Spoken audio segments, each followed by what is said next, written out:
Firman Tuhan. Mari kita berdoa. Bapa di surga, kami bersyukur oleh karena kesempatan yang Kau beri bagi kami saat ini untuk belajar dari firman-Mu. Kami mau membaca dan merenungkan firman-Mu, biarlah Kau bicara secara pribadi kepada masing-masing kami. Pakailah hamba-Mu untuk menjadi alat seluruh berkat firman dan memberikan sikap hati yang benar bagi kami. Belajar firman untuk melakukannya supaya kami hidup dalam berkat-berkat firman-Mu. Dalam nama Tuhan Yesus kami berdoa. Amin. Shalom. Shalom. Saya bersyukur oleh karena hari ini juga kita bisa berkumpul bersama. Memang tantangan bagi kita kalau di hari raya, Natal, tahun baru kalau kita makan itu kita harus jaga mulut. Karena ajar baru ada yang mungkin bisa sakit perut, ada yang mungkin kolesterol naik, ada macam-macam. Jadi waktu makan enaknya cuma sampai sini. Jadi kita harus batasi ya. Atau mungkin karena kita sudah tua, yang muda-muda bilang kita masih anak-anak, jadi tidak apa-apa. Nah, saudara-saudara yang saya kasih dalam Tuhan, dalam merayakan Natal atau kedatangan Natal, banyak orang yang menyambut Natal, yang merayakan. Bahkan pada Natal mula-mula, memang itu luar biasa di Natal mula-mula yang kita belajar kemarin, Tuhan memanggil orang-orang yang sederhana, yaitu gembala-gembala, ya toh? Itu orang-orang yang sangat sederhana. Tetapi juga Tuhan memanggil dari jauh orang-orang yang luar biasa, orang-orang yang kalau dikatakan, kalau lihat dari persembahan mereka, orang-orang yang kaya. Mereka disebut sebagai orang-orang yang berhikmat, yaitu orang-orang Majus. Jauh sekali saya lihat perjalanan mereka.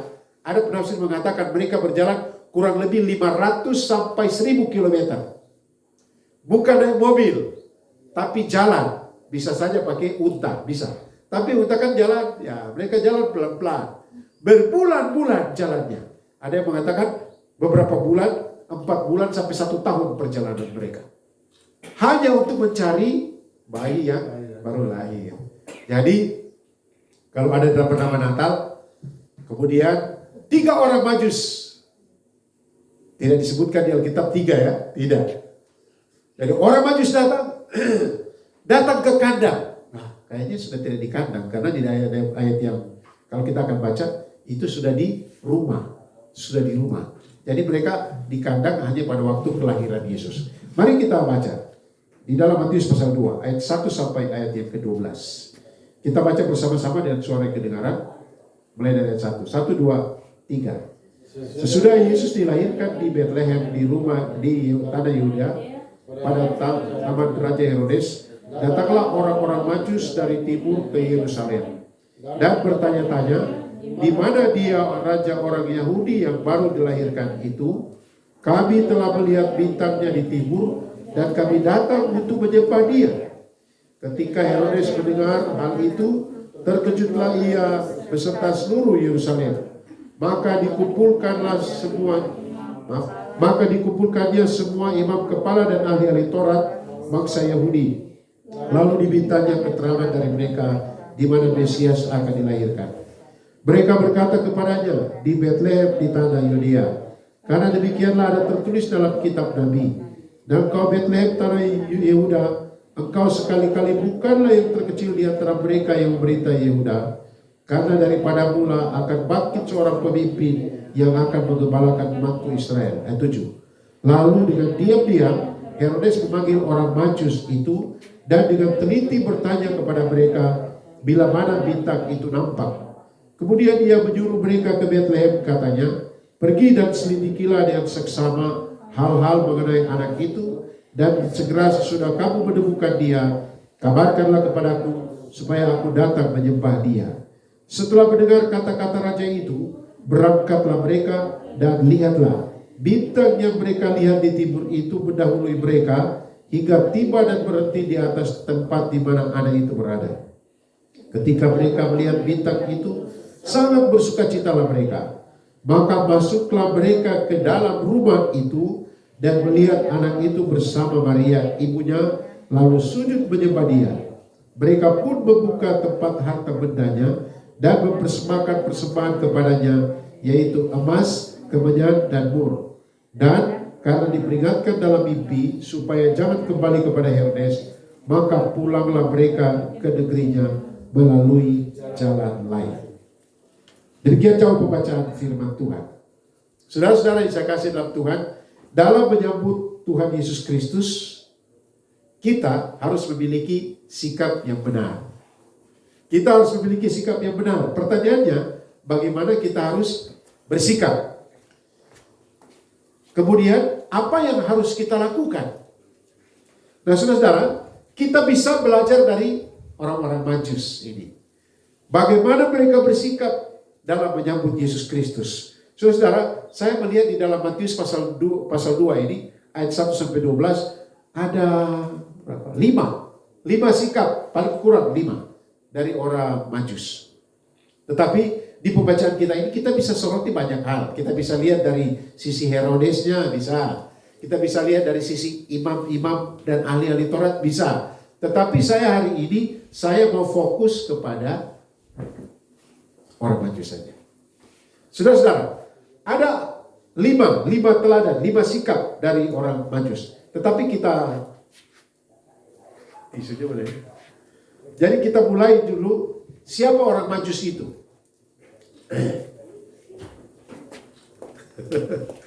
Ada. Orang Majus itu ada beberapa penafsir.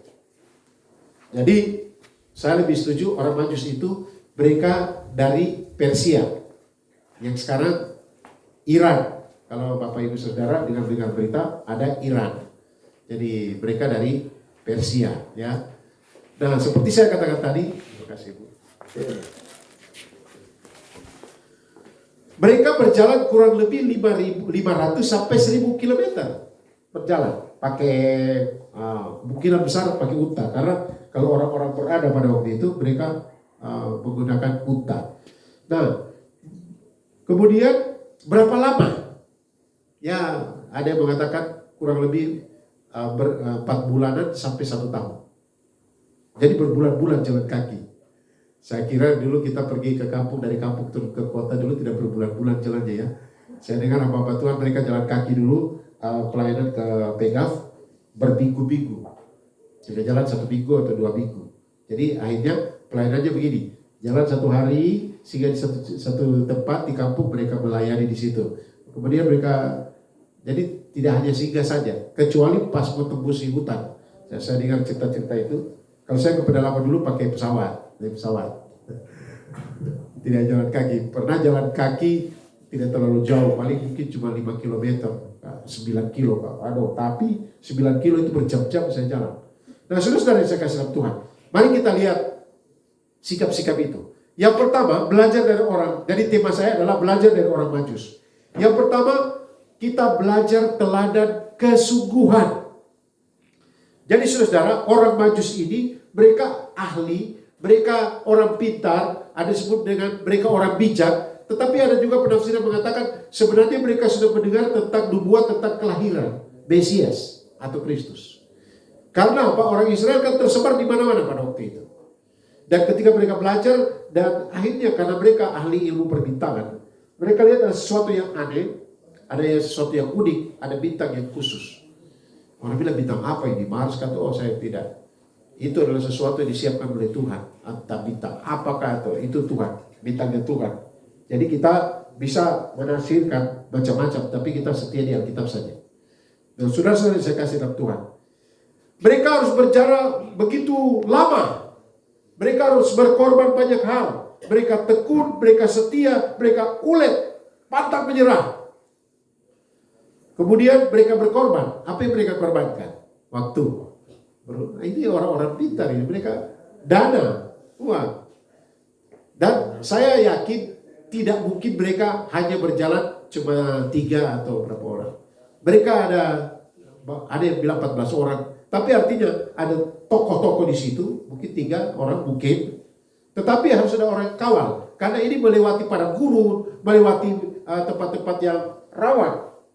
Dan mungkin bawa barang-barang. Mereka bawa bekal untuk berbulan-bulan sampai 1 tahun. Jadi mereka berkorban harta, mereka berkorban tenaga, dan mungkin juga korban perasaan. Dia bilang, kamu bodoh kan? Kalau misalnya tapi tidak. Ketika mereka sampai di Bethlehem, kok di tempat yang sederhana. Mana mungkin raja di situ? Kenapa tidak di istana? Jadi mungkin datang ke Yerusalem, kami mencari raja yang baru dilahirkan. Kan mereka cari Yerusalem, ibu kota. Dia ada di mana ada istana. Tapi tidak ada, mungkin orang ada yang bilang begini, kamu bodoh apa ya? Masa raja kamu mau cari di sini? Tidak ada. Nah, saudara-saudara, tetapi mereka tetap sungguh-sungguh. Ciri-ciri orang yang sungguh-sungguh adalah ulet.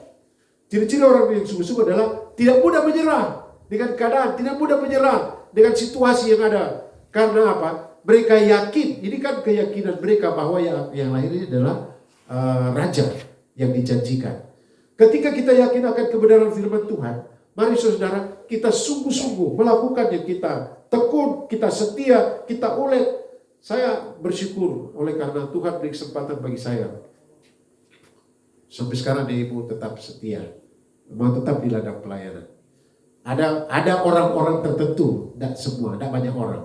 Ada orang tertentu, hamba Tuhan tertentu, dengan bangga bisa pamer, wah kami melayani di, wah. Bagi saya yang terpenting adalah jiwa, bukan bangunannya. Bagi saya yang penting adalah jiwa-jiwa, orang-orang, jemaat, bukan di mana dia melayani. Tetapi apa? Itulah sebabnya Erikson dan Trik datang. Karena di Papua ada orang. Mereka tidak tertarik dengan emas, mereka tidak tertarik dengan harta benda atau kekayaan tanah Papua. Yang mereka tertarik adalah jiwa-jiwa yang harus diselamatkan. Nah, ketika itu datang dengan kesungguhan, bayangkan mereka jalan kaki. Saudara, mereka turun dari mana? Jayapura dulu disebut apa? Kemudian Manokwari jalan kaki, mencari tempat, cari jiwa. Nah, kalau mereka berpikir tentang, wah ini ada keuntungan apa? Maka mereka akan mundur. Tetapi mereka datang dengan penuh kesungguhan. Saudara-saudara yang saya kasih Tuhan, saya membayangkan tentang orang Majus ini. Saya coba nonton film-film yang memvisualisasikan perjalanan mereka. Aduh, saya bilang, ini betul-betul orang-orang yang ulet. Itu didorong oleh kesungguhan. Jadi kita belajar teladan kesungguhan. Nah, khususnya bagi anak-anak, tadi sudah didoakan anak-anak. Kemudian ada yang masih kuliah, ada yang berusaha. Mari kita belajar untuk sungguh-sungguh.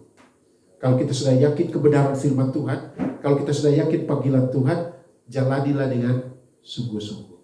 Saya pada waktu kuliah, saya mendaftar di Fakultas Pertanian, ikut Sipermaru tahun 84. Waktu ikut Sipermaru, saya pikir saya pintar. Nah, pikiran saya dulu ya, pasti lulus. Jadi saya juga sudah bertobat.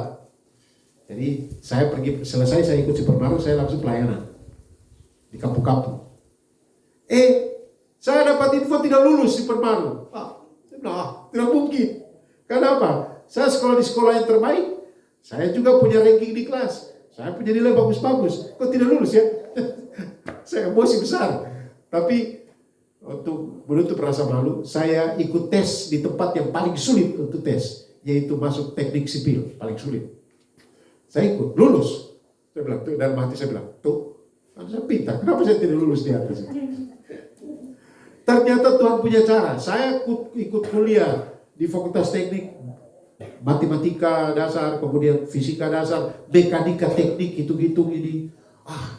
Saya kok bisa mekanika tanah yang orang bilang, dan saya coba ikuti. Nah, semua orang bisa, hanya orang yang punya kemampuan eksakta yang bisa. Dan saya bilang saya bisa. Tapi Tuhan bikin saya tidak sejahtera. Tiap hari saya memberitakan Injil pakai buku Patukum Rohani, dan akhirnya saya ambil keputusan saya stop sudah. Jadi saya gambar teknik waktu itu kan yang periksa adalah mahasiswa yang asisten. Namanya, kami pergi ke dia untuk asistensi gambar.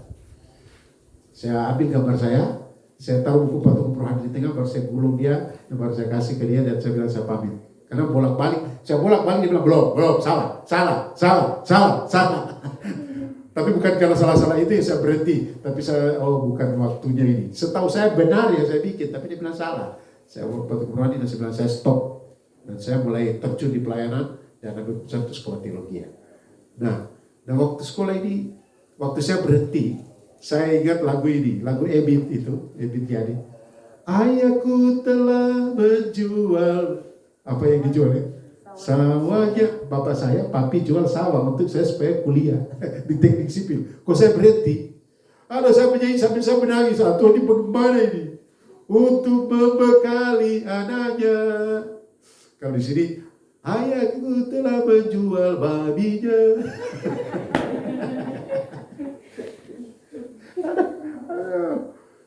Saudara-saudara yang saya kasih Tuhan.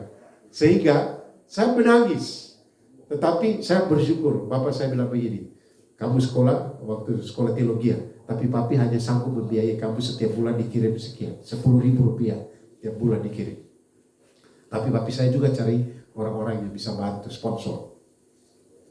Dia tidak bilang, saya telah jual sawah baru. Dan saudara-saudara, saya tidak tahu Pak Barnabas dan Ibu Yanti jual apa untuk sekolahkan Kelvin dan Christian kapan. Atau ya nanti Rizka nanti menjadi dokter, Bapak Yos jual apa kapan. Tapi artinya begini, kesungguhan itu ada di dalam hati orang tua. Nah, kita harus kesungguhan ketika kita menapaki hari-hari hidup kita, jalani dengan sungguh-sungguh. Makanya Bapak Ibu Saudara, waktu kami mulai pelayanan di sini ke Mama Helena, orang tanya pelayanan di mana? Di Pos PI. Jemaatnya berapa? 1. Loh, berapa orang pergi? 3. Baru undang lagi yang lain-lain datang. Kenapa? 1 pun berharga. Dan harus kita tekuni itu dengan kesungguhan. Sampai waktu Tuhan. Orang Majus itu, kalau dia punya pikiran manusia sekarang, terus jalan berbulan-bulan, rajanya tidak ada di istana, paling sudah. Tapi tidak. Mereka tetap. Dan mereka bergembira kalau lihat, oh bintang itu. Dan mereka ikuti. Sampai bintang itu berhenti di sebuah rumah. Artinya begini. Kalau kita sungguh-sungguh dalam Tuhan. Kalau kita sungguh-sungguh dalam kebenaran. Saya suka dengan prinsip ini. Tapi ini bukan firman Tuhan. Proses tidak mengkhianati hasil. Ya. Proses, tapi banyak orang kan tidak berproses sekarang. Nah, proses itu harus melalui kesungguhan. Itu teladan pertama. Teladan kedua adalah teladan kerendahan hati. Saudara-saudara, teladan kerendahan hati. Mereka orang-orang pintar, mereka orang-orang berilmu, mereka orang-orang terhormat, mereka orang-orang kaya. Tapi kalau saya lihat dalam konteks ini mereka tidak sombong. Mereka dengan rendah hati menaklukkan kepintaran mereka untuk menerima tanpa ragu raja yang baru dilahirkan. Jadi mereka kan belajar ilmu bintang. Mereka belajar. Ada di sini. Ini dan hanya buka literatur. Mungkin dapat literatur Yahudi karena Daniel kan dulu, Daniel orang yang sangat berhikmat. Mungkin dia dikategorikan sebagai orang Majus juga pada waktu mereka dibawa ke Babel. Wah, ini sudah. Dan mereka lihat, ini yang lahir ini Mesias yang dijanjikan. Dan konsep orang Yahudi, Mesias itu adalah orang atau raja yang luar biasa, yang sangat terhormat, raja yang dalam kemuliaan. Sehingga pasti bayi yang lahir ada di istana. Dan ada di Yudea, dan mereka mengadakan perjalanan. Sampai di Yerusalem, tanya sana, tanya sini, sampai Yerusalem gempar. Karena mereka mau tanya-tanya, di mana raja yang baru dilahirkan. Orang Yerusalem juga bingung. Di mana Kemudian akhirnya didengar oleh Raja Herodes. Dipanggillah ahli-ahli Taurat, orang-orang Farisi. Kumpul dulu. Coba lihat literatur dulu. Di mana raja yang akan dilahirkan itu? Orang Yahudi, ahli Taurat, orang-orang Farisi. Dengan santai jawab apa? Coba lihat. Ini mereka hafal di luar kepala. Ayat 6. Ayat 5. Dan mereka berkata kepadanya, di Betlehem di tanah Yudea, karena demikianlah ada tertulis dalam kitab Nabi. Dan engkau Betlehem tanah Yehuda, engkau sekali-kali bukanlah yang terkecil di antara mereka yang memerintah Yehuda. Karena daripada mula akan bangkit seorang pemimpin yang akan menggembalakan umatku Israel. Orang-orang Farisi, ahli-ahli Taurat, dengan mudah sekali mereka menyampaikan. Ada dalam pikiran mereka di Betlehem. Tapi ketika mereka beritahu, apa respon mereka? Hanya beritahu saja. Beda dengan orang Majus ini. Ketika mereka melihat bintang ini, mereka berjalan ratusan kilometer. Mereka berkorban banyak hal. Tetapi ketika mereka tiba di Yerusalem dan tidak menemukan apa yang mereka dapatkan itu. Tetapi ketika dituntut oleh bintang dan lihat rumah yang sederhana itu, mereka tidak dikuasai oleh kesombongan, rasa terhormat, rasa orang hebat, tapi mereka datang sujud dan menyembah. Teladan kerendahan hati. Saudara-saudara, kadang sebagai manusia kan kita melihat orang dari covernya. Gelarnya apa ya? Doktor. Oh ya kita. Gelarnya apa? Dia kursus saja jadi. Ya, saya ada tugas jadi. Tapi yang datangnya siapa? Jadi orang cuma lihat mana apa yang di luar, di covernya. Tetapi saudara, kadang-kala cover itu juga tidak menunjukkan apa isinya. Sama ada orang Farisi itu. Oh di Bethlehem di sini. Nah, mari kita belajar kerendahan hati kepada orang-orang Majus ini. Mereka menanggalkan kehormatan mereka untuk Tuhan. Kadang-kala misalnya kita di satu lingkungan yang mungkin hanya kita orang percaya. Kebetulan mau makan di sebuah restoran. Sebelum makan apa? Berdoa dulu ya. Ada yang berdoa tapi kecepatan tinggi. Udah kelihatan. Tapi ada yang berdoa di dalam hati.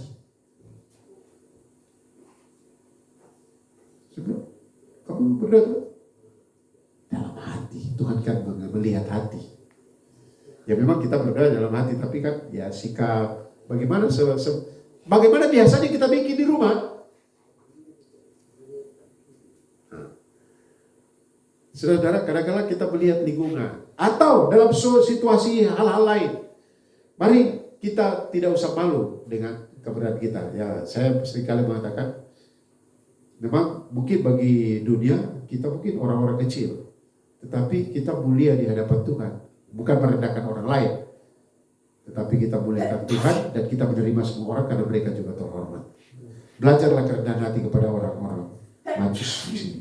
Yang ketiga, kita belajar dari orang Majus yaitu teladan ketulusan.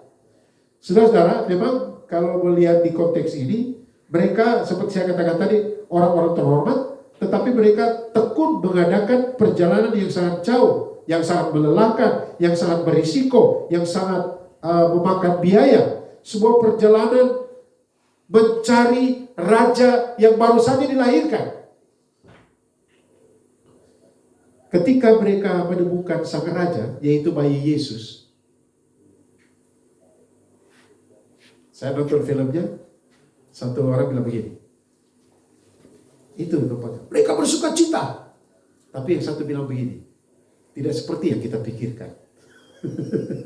Karena yang mereka pikirkan apa? Raja yang baru dilahirkan. Ada semarak sambutan yang luar biasa. Ada di istana. Dia bilang tidak seperti yang kita pikirkan. Kemudian mereka cepat-cepat dan mereka sujud menyembah dia. Nah saudara, kalau tidak ada ketulusan, mereka akan bilang begini. Sungguh mati capek Tuhan datang. Betulkah itu? Menurut kebiasaan dunia, apakah seorang raja akan jadi caranya lahir begini kan? Tetapi mungkin saja di pikiran mereka, tetapi mereka tetap dengan cepat-cepat mereka datang sujud menyembah Yesus. Itu adalah ketulusan. Saudara, mungkin kita adalah pribadi-pribadi yang seperti yang pertama, kita sungguh-sungguh, kita orang yang ulet, kita rendah hati, tetapi yang harus kita tanya selalu ketulusan. Dalam pelayanan-pelayanan kita, dalam pengabdian kita, benarkah kita tulus? Benarkah kita melakukan? Ketulusan itu bisa dilihat ketika tantangan datang, ketika sesuatu yang masuk akal datang, apakah kita tetap setia untuk menjalankan apa yang menjadi tugas tanggung jawab kita? Apakah kita tetap, ini tugas saya, ini panggilan saya. Tetapi orang yang tulus, orang yang tidak tulus, dia akan bilang begini, salah mungkin saya, salah. Saudara-saudara, belajarlah ketulusan dari orang Majus. Yang keempat, kira-kira kalau kita lihat, coba kita perhatikan ayatnya yang ke 11. Kita baca ayat 11.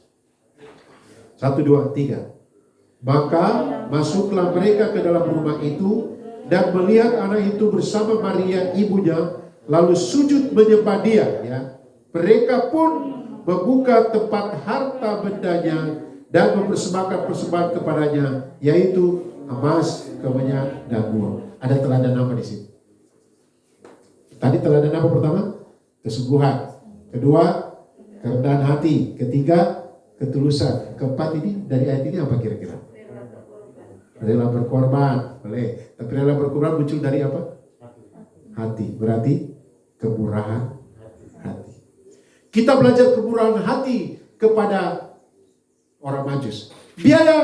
Berapa biaya mereka mengadakan perjalanan? Tetapi tahukah Bapak Ibu Saudara, mereka itu sudah siap persembahan ini, sudah siap. Dari tempat mereka sudah siap emas, kemenyan, dan mur. Mereka bawa emas dan kemenyan dan mur. Menurut banyak penafsir, ini adalah oleh karena pengakuan mereka yang lain ini adalah raja besar. Dan oleh karena itu ketika mereka datang dan lihat, mereka tetap tidak berubah pendiriannya. Mereka tetap membawa itu dan menyerahkan dipersembahkan kepada Yesus. Emas, kemenyan, dan mur. Teladan kemurahan hati. Kadang-kala kalau kita lihat, ya seperti yang saya sampaikan beberapa waktu lalu, kita bisa berkemurahan hati kepada orang yang mungkin mampu membalas kita. Tetapi bisakah kita berkemurahan hati kepada mereka yang tidak bisa buat apa-apa dari kita? Saudara, kami membiasakan dalam pelayanan-pelayanan kami ke kampung-kampung, yaitu selalu menyiapkan bukan hanya makanan jasmani, rohani, tapi kita juga selayani secara jasmani. Karena apa? Karena supaya mereka fokus ikut di dalam pelayanan kami atau pelayanan firman atau ceramah, dan mereka tidak usah pikir masak atau apa.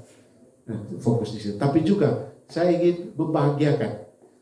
Tim pelayanan kami namanya Makarios. Makarios itu artinya bahagia. Saya ingin melihat mereka ceria, bahagia, tertawa, senyum. Karena apa? Mungkin kita bawa, kalau di pedalaman sana mungkin mereka ada yang tidak makan ikan, dan kami bawa ikan dari kota. Saya sudah masak dari rumah, kita bawa ikan, kita makan.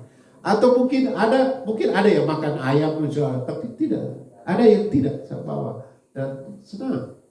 Makanya kadang-kala di jalan panggil, di dalam perjalanan, ada orang jalan kayak, mari makan bersama dengan orang. Ya, waktu kita naik lalu ada dua yang bawa motor, lihat-lihat. Saya juga pikir dalam hati, lapar kapal. Mari sih. Saya bilang, jangan takut, saya ini pendeta. Karena coba panggil singa lagi. Saya pendeta, mari. Ada makan, ambil nasi bungkus dan sebagainya. Untuk melihat apa? Melihat senyum mereka. Melihat, awalnya kan terimanya masih mata. Tapi mata yang penuh curiga. Saya bilang, pendeta ratang ini. Oh iya, Bapak kau dari mana? Oh iya, Bapak setor dari situ. Oh iya, duduk. Maka kita senang lihat orang yang bergembira. Tetapi dunia lain, ada orang tidak senang melihat orang bahagia. Tetapi bahagia lihat orang menderita. Kok gimana itu? Belajar dari orang Majus. Mereka tetap berkemurahan. Jadi mereka tulus dan kemurahan. Dan yang terakhir, kita lihat ayat 1 dan ayat 12. Ini pasti Bapak Ibu bisa jawab. Kita lihat ayat 1 dulu ya. Sama-sama baca ayat 1, kemudian siap ayat 12.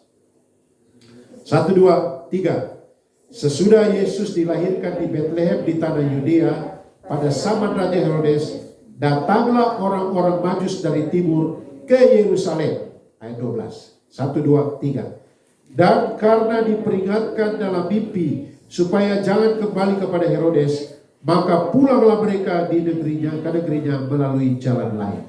Herodes perintahkan mereka, nanti kalau kamu sudah lihat tempatnya, datangi kasih lapor saya, ntar di mana. Tapi mereka tidak, mereka diperintahkan oleh malaikat tidak sebalik lagi. Teladan apa dari orang ketaatan? Teladan ketaatan. Jadi mereka taat, mereka tidak takut dengan Herodes. Bisa saja Herodes kejar mereka, toh? Bisa kan? Mereka naik unta. Nah, Herodes persiapan mungkin dengan kuda-kudanya. Dan saudara, coba kita pikir ya.